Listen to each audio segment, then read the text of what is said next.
Breathe deep. Imagine your legs more limber in Duluth Trading Double Flex Denim.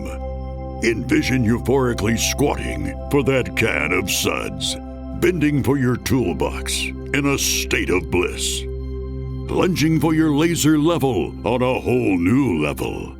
Relax and allow the flex to fill you with ability. Find your inner flex in Double Flex Denim only at Duluth Trading.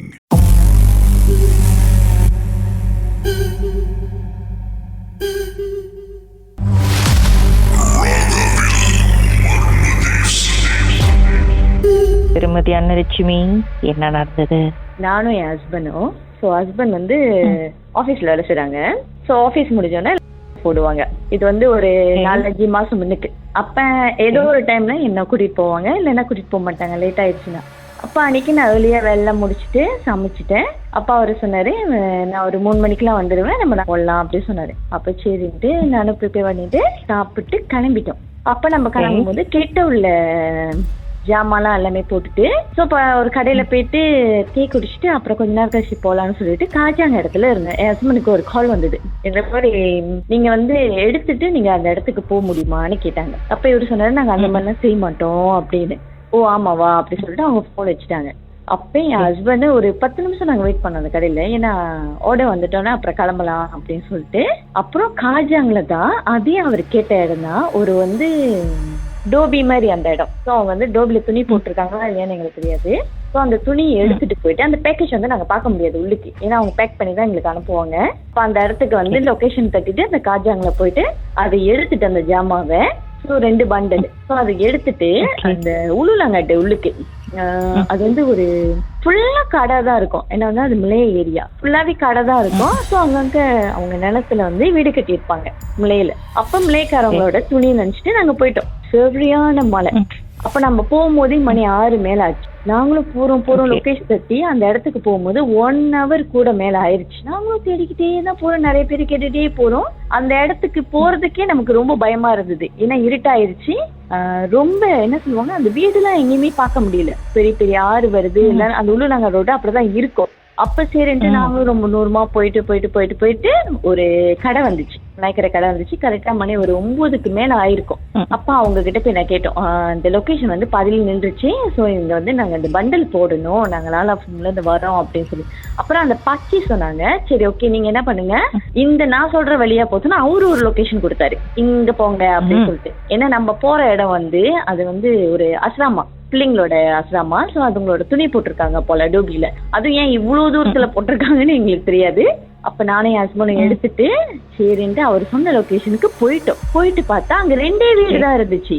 இந்த சைட்ல left hand சைட்ல ஒரு வீடு, right hand சைட்ல ஒரு வீடு. ஆனா அது வந்து வீடுன்னு சொல்ல முடியாது, ஆசிரமா பெருசா இருந்தது. அப்ப என் வீட்டுக்கு சொன்னாரு, நீங்க வந்து காடியிலே ஏறி நான் போயிட்டு பண்டல் கொடுத்துட்டு வரேன் அப்படின்னு. நான் காடியில உட்காந்துருந்தேன். அப்ப இவரு போயிட்டாரு. ஆனா போறது வந்து கொஞ்சம் நடந்தா போனா மழை பெய்யுது.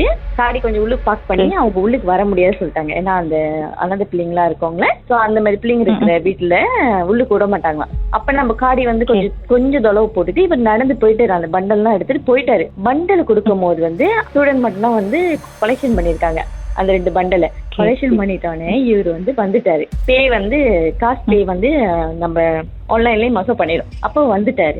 வரும்போது வந்து அவங்க உள்ள பாட்டு அவங்க அந்த ஓதுனாங்களே, சோ அது வந்து கிளியரா தானே கேட்கும் வேகமா. அப்ப நம்ம காடியில வந்து உட்காந்துட்டு நம்ம பாட்டு தட்டிட்டு வரோம். சோ கொஞ்சம் தூரமா வந்துட்டோம். அந்த அதே வேலை தான் வரும், ஏன்னா ரொம்ப தூரம் இல்ல. சோ அதே வேலை வரும். வரும்போது மணி 11:30 ஆச்சு. கரெக்டா 11:30 ஆச்சு. 11:30 இருக்கும்போது ஒரு சவுண்டு, அங்குள்ள சவுண்டு. நம்ம ரொம்ப தூரம் வந்துட்டோம். என் வீட்டுக்கு என்ன பாக்குறாரு, ஆமா என் வீட்டுக்கு என்ன பாக்குறாரு, நான் அவரை பாக்குறேன். அப்ப நான் வந்து அந்த மைண்ட்ல இல்ல, சரி அப்படி சொல்லிட்டு நான் பேசாம இவர் என்னையே பாத்துட்டு வருது. நெக்கிட்ட ஏன் என்னையே பாத்துட்டு வரீங்க அப்படின்னு. இல்ல அந்த சவுண்ட் ஏன் நம்ம காடியில வருது அப்படின்னு. எனக்கா பயம் வந்துருச்சு. பயம் வந்து அந்த டைம்ல உங்க கார்ல வந்து ரேடியோ மியூசிக் எதுவும் ஓடல? ரேடியோ ஓடிக்கிட்டு இருக்கேன். ரேடியோ வந்து ஓடிக்கிட்டு இருக்கேன். அதை தவிர்த்து இன்னொரு சவுண்டு. போன்ல நாங்க வந்து சம்டைம் நான் டிக்டாக் பார்ப்பேன், அவரு பார்க்க மாட்டாரு. அப்புறம் நான் வந்து என் போன்லாம் அடிச்சிட்டியான்னு கேட்டாரு. சோ நான் எடுத்து பார்த்துட்டேன், அடிச்சுதான் இருக்கு அப்படின்னு சொன்னேன். அப்ப என்ன சவுண்ட் இது அப்படி சொல்லிட்டு ரேடியோ ஆஃப் பண்ணியாச்சு. காடி மெதுவா, ஆனா மழை பெஞ்சிட்டு தான் இருக்கு, கொஞ்சம் ஸ்லோவாயிடுச்சு. அப்புறம் பார்த்தா அந்த பாட்டு ஓடுதான். அப்ப நான் கேட்டேன், நீங்க போய் அங்க துணி கொடுத்தீங்களா, அந்த சவுண்டு தானே இது அப்படின்னு. ஆமா, அதே நம்ம காடியில வருது அப்படின்னு. இப்ப இவருக்கும் பயம் தான், நான் வெளியே காட்டிக்கல, நான் எங்க ரொம்ப பயந்துருன்னு சொல்லிட்டு வெளியே காட்டிக்கல. அப்புறம் பார்த்தா அந்த சவுண்ட் வந்து பின்னாடி இருந்தது, எங்களுக்கு பின்னாடி சீட்ல இருந்தது அந்த சவுண்டு. நான் பின்னாடி பாத்துட்டு வரேன். அப்ப இவர் சொல்ற, அந்த மாதிரி பாக்காத, சோ அவனுங்களோட ஏரியா, சோ நீ பேசாமலே உட்காந்துட்டு வா அப்படின்னு. அப்புறம் பார்த்தா நம்ம பக்க சைட்ல, காடி சைட்ல இல்ல, அங்கிட்டு கேக்குது. இப்ப என் வீட்டுக்கு சொல்றேன், ஐயோ இது என்ன இவ்வளவு கிட்ட வந்துருச்சு இந்த சவுண்டு அப்படின்னு.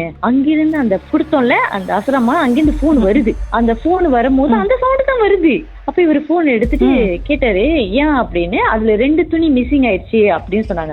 நாங்க வந்து அதுக்கு பொறுப்பு இல்ல, நீங்க வந்து கேக்குறதா வந்து அங்க போட்டத இடத்துலதான் நீங்க கேட்க முடியும் அப்படின்னு. அப்ப அவங்க சொன்னது வந்து, நாங்க போட்டது வந்து ஸ்ரெடாங்ல போட்டோம், ஆனா நாங்க கொலெக்ஷன் பண்ணது வந்து காஜாங்ல கொலெக்ஷன் பண்ணி வந்து நாங்க அங்க போட்டோம். அப்ப நாங்க வந்து, அப்புறம் இவர் என்ன நான் கை காமிச்சிட்டேன், சொல்லாதீங்க எதுவும், அப்ப அவங்களே போய் கேட்டுக்கிட்டோம் அப்படி சொல்லிட்டு. ஆனா துணி எல்லாம் கரெக்டா இருக்குன்றாங்க, அந்த 2 துணி மட்டும் பிஸி அப்படின்னு சொன்னாங்க. அப்ப எங்களுக்கு ரொம்ப பயமா இருந்ததா, பேசாமலே காடிக்குள்ள வச்சுட்டு போனை கட் பண்ணிட்டு, போன் எல்லாம் ஆஃப் பண்ணிட்டு, காடி சவுண்ட் எல்லாமே குறைச்சிட்டு, காடி ஒரு இடத்துல நிப்பாடணும். ஒரு நிமிஷம் அப்படியே லைன்ல இருங்க, பாட்டுக்கு பிறகு மேலும் பேசலாம்.